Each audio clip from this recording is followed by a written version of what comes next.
I want to talk about accountability for a moment. You know, I keep going on and on about how James O'Keefe married me, and that's true. It's documented.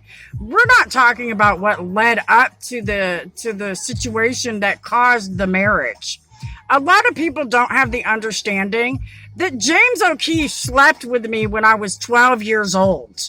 Him and his friend got together and decided that they were going to hook up with me and my friend. And his friend helped me. He helped me drive my car from California, in San Diego, where we stayed in Lemon Grove, all the way to LA, where James had an apartment. He lied to me and told me that he was visiting his brother. And these two guys hooked up with me and my friend. They slept with both of us. I slept with James and she slept with his friend. They opened a case because when they searched my car, the dude had a bunch of kids' clothes. The man that helped me drive the car from San Diego to LA, he had a bunch of kids' clothes in the vehicle, and he was charged with sleeping with a minor. It's my understanding that James was also charged, and he told the police that he slept with me because of religious freedom. And so when I turned 17, he hunted me in the group home that I was in and manipulated a relationship with me in order to get me to marry him. After he married me, he slept with my roommate and ran off. I believe that he married me in order to get out of criminal charges because I was 12 years old and he was 17. He's been lying online about his age, and I think a lot of the reason is to attempt to cover all of this up. It's documented.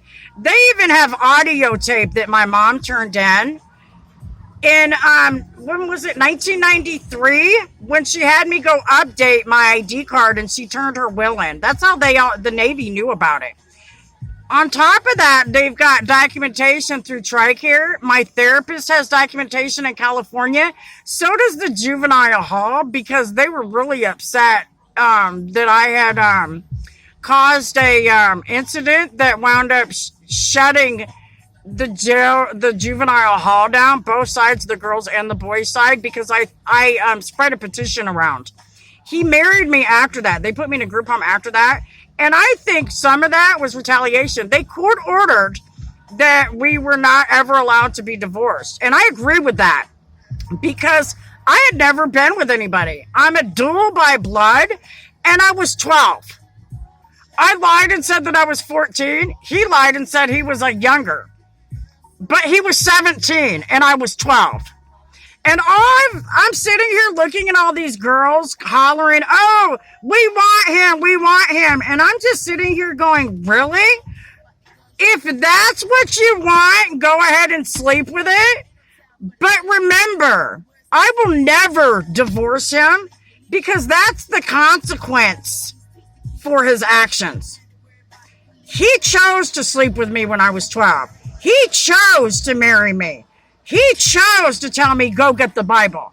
But nobody's talking about that.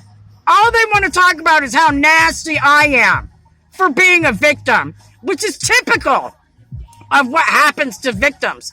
That's why nobody comes forward, because of the way you see people bashing me, and all my stuff is truthful and documented. I don't say anything unless it's documented. So there you go. With God's love, that is what we need to be focusing on. How about we use what happened to me to save some of these kids? And James, as far as I can tell, you're a fraud because you've never made good on your vows to me. With God's love. God bless America and have a blessed day.